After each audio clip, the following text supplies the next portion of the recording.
Hola y buenos días. Yo soy el señor Morris, maestro de español. ¿Cómo están todos? Today, we'll review the names of the oceans and continents and terms for talking about the globe in Spanish. And then we'll talk about the climates in different parts of the world. But let's go ahead and get started with our opening song. Canten conmigo. Hola, buenos días. ¿Cómo están ustedes? ¿Cómo se sienten? Yo me siento bien. Hey, muy bien. Well, I tell you what, to begin our lesson, let's go ahead and begin our lesson with a review of what we looked at last time. Los océanos y los continentes. Now you remember that the first one that we talked about, you can find over at this part of the world, but because this wraps around, you can actually find it over here too. Es el Océano Pacífico. El Océano Pacífico. If any of you guys live along here in Washington or California or Oregon, you live right on el Océano Pacífico. Over here in this part of the world is el Océano Atlántico. Can you guys say that? El Océano Atlántico. Yeah. And you guys who live along the eastern seaboard here, you live on the Océano Atlántico. Now, up here on this part, yeah, all up here, es el Océano Ártico. And when you're writing this out, don't forget that accent, okay? Our students over here in Alaska, they probably live or have seen el Océano Ártico. Now, over here in this part of the world, see right around here, this country is India. Este es el Océano Índico. Can you say that? El Océano Índico, what we call the Indian Ocean. El Océano Índico. Ahora, vamos a ver los continentes. Hay 7 continentes. All right? Let's go ahead and start with this one up here. This is where we live in the United States, here in América del Norte. América del Norte. And this is, of course, what we call in English North America. North America. Yeah. Down here is América del Sur. You remember we talked about our cardinal directions, norte, sur. So this is South America. Right. Now this big block of land right over here, this one, it has China and Russia and so many countries in it, large countries, es Asia. Asia. And you can see that it's spelled exactly the same as it is in English, only you pronounce it a little bit differently, and that's because the vowels are always pronounced consistently in Spanish, Asia. This part of the world here, yeah, right up here, and this has Francia, Alemania, España, France, Germany, Spain. Esta parte se llama Europa. Europa. What do we call that in English? Europe. Right. This part right here, this big continent, este continente se llama África. África. And you can see it has an accent over the first A. That means you stress that. África. Okay. Continuing to look at the continents, we see this one over here. The land down under, Australia. Australia. You can see again it's spelled exactly the same. Be careful of your pronunciation. Pronounce each of the vowels. Australia. Australia. Finally, this one down here. This isn't perhaps so much a big block of land as it's a lot of ice. Yeah. Este es el continente de Antártida. Antártida. Right. And what we call in English, Antarctica. We also talked about the reference lines that we use on maps and globes. And now the first thing that we talked about on the globe are these lines. They run parallel to each other. You see these lines? They don't ever touch each other. And we said that in Spanish they're called paralelos. Can you say that? Paralelos. Okay. Now there's one right here in the center that we use to start counting from, either when we're going north or when we're going south. In English, we call it the equator. En español es el Ecuador. El Ecuador. Right. Well, the equator, or el Ecuador, divide the globe into two parts. Now, each part is like half of a ball. In English, we call each one a hemisphere. Pues, este es el hemisferio norte. You can see it's on the northern part of the equator, el hemisferio norte. Hacia el sur del Ecuador está el hemisferio sur, the southern hemisphere. That's right. Well, now, in addition to the lines that are parallel and run around this way, there are some lines running around the globe this way. Now, these lines aren't parallel, are they? You can see that they all meet up here and down here. What do we call this place up here where they all meet? Can you see that? Remember? The North Pole? Pues en español es el Polo Norte. El Polo Norte. Okay, so now that you know that, what about this place down here? Does anyone remember what it's called? Did you say el Polo Sur? El Polo Sur. Right, south, the South Pole. Now, the lines that run around the globe this way are called meridians in English. Meridians. And in Spanish we call them meridianos. Meridianos. And again, you see that's a cognate. Okay? Now, there's a starting point to count from on the meridians. In English, it's called the prime meridian. En español, es el primer meridiano. And you can see that that looks a lot like it, doesn't it? El primer meridiano. Now, the prime meridian divides the globe into two halves also. Eastern coming this way and western going that way. En español, este se llama el hemisferio oriental. And you can see this is heading towards the east. The oriental, have you ever heard of the Orient, referring to the parts of the east? Yeah.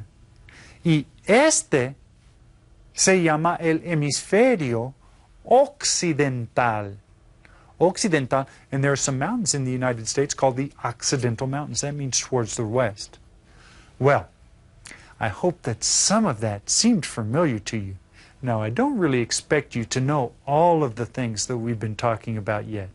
If you can recognize some of them, that's a real good start. We're going to go over that some more before the evaluation, so don't be too concerned if you feel like you don't know it all yet. Let's go ahead and go over it again with this video.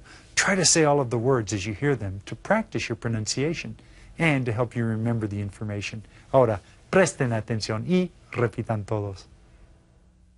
Los océanos y los continentes. El océano Pacífico. El océano Atlántico. El océano Ártico. El océano Índico. América del Norte. América del Sur. Asia.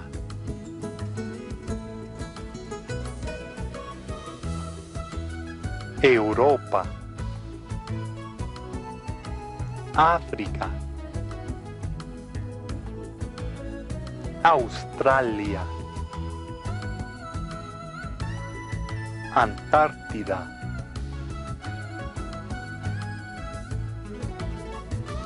El Ecuador es uno de los paralelos.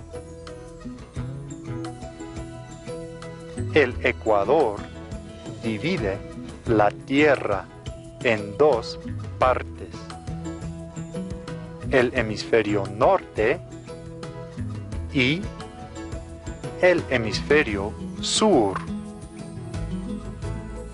El primer meridiano es uno de los meridianos. Los meridianos pasan por el polo norte y el polo sur. El primer meridiano divide el hemisferio en dos partes. El hemisferio oriental y el hemisferio occidental. Muy bien. Now, when we started to study the weather at the beginning of this unit, I said that we were looking at the weather in general, right? And I said that each place may be a little different depending on certain factors.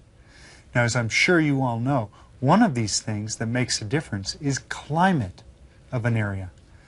Okay? Now, one of the things that makes a difference in climate is how far it is from the equator. Places that are closer to the equator are generally warmer, while places that are closer to the poles are usually colder. Duh.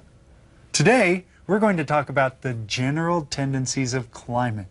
Now, we're going to be looking at cold climates, hot climates, and climates in between these two extremes. Let's look at a map. Okay, now, here, close along the equator, what is the weather like? It's usually hot, right? Do you remember that when we were talking about the seasons, we said hace calor?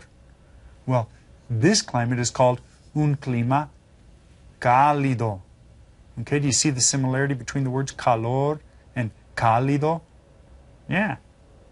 Now, if we look at the other extreme, up here or down at the bottom at the poles, what is the weather or climate usually like? It's cold, isn't it? What did we say about weather in the winter? We said hace frío.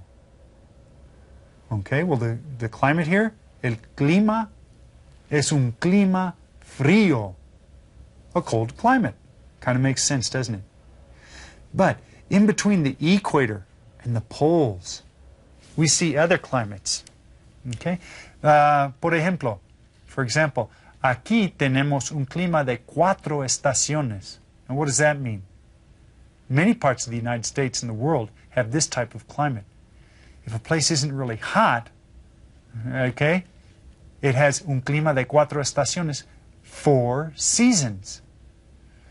But if a place isn't really hot, but it doesn't really have 4 seasons either, we can say es un clima templado. Okay, and you might find that, you know, like down in Florida, around there.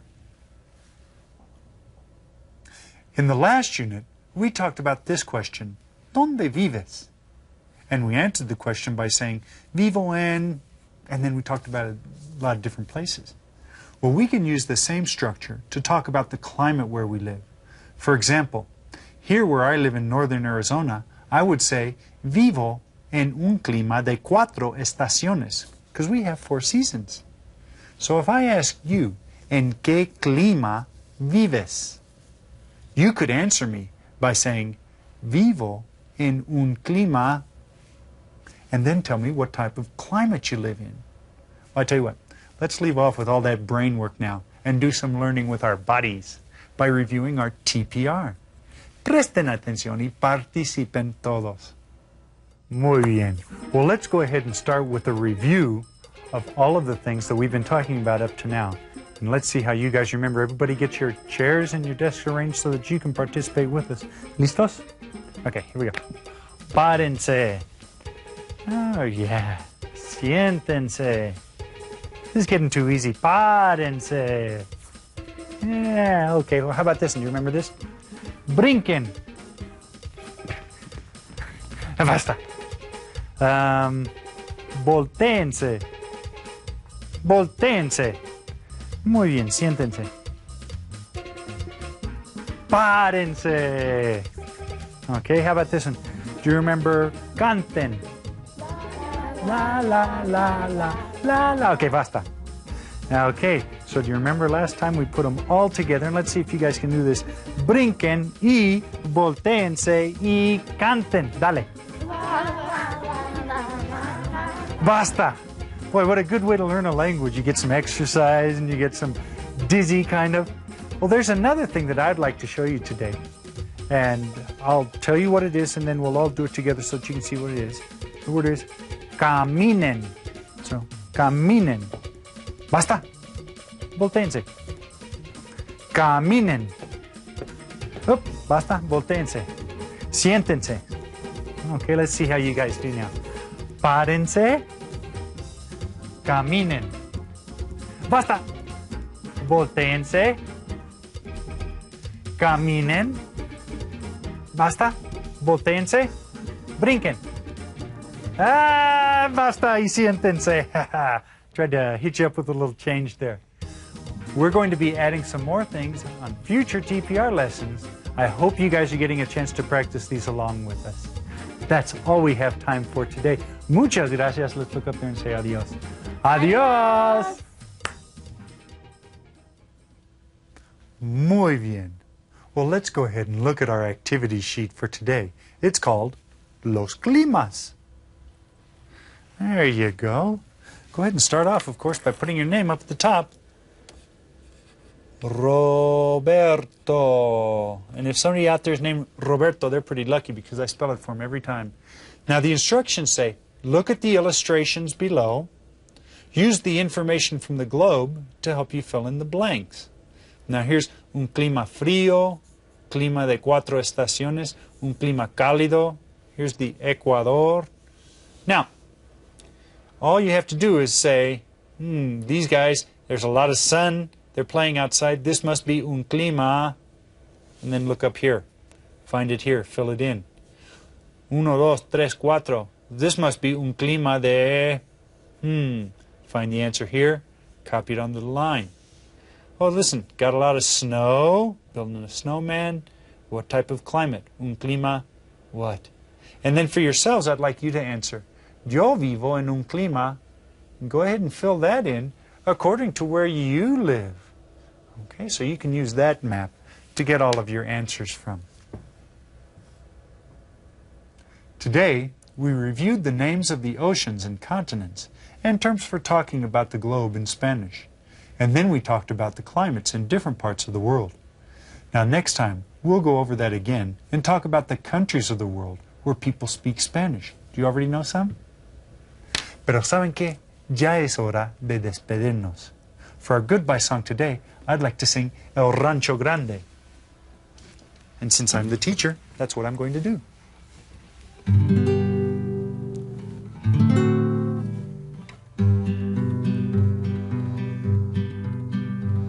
Allá en el Rancho Grande, allá donde vivía,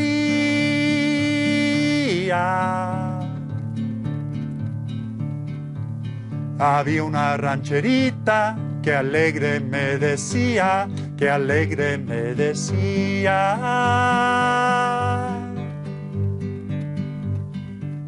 Te voy a hacer tus calzones como los que usa ranchero. Te los comienzo de lana, te los acabo de cuero. Good job, guys. Remember to keep going over this stuff.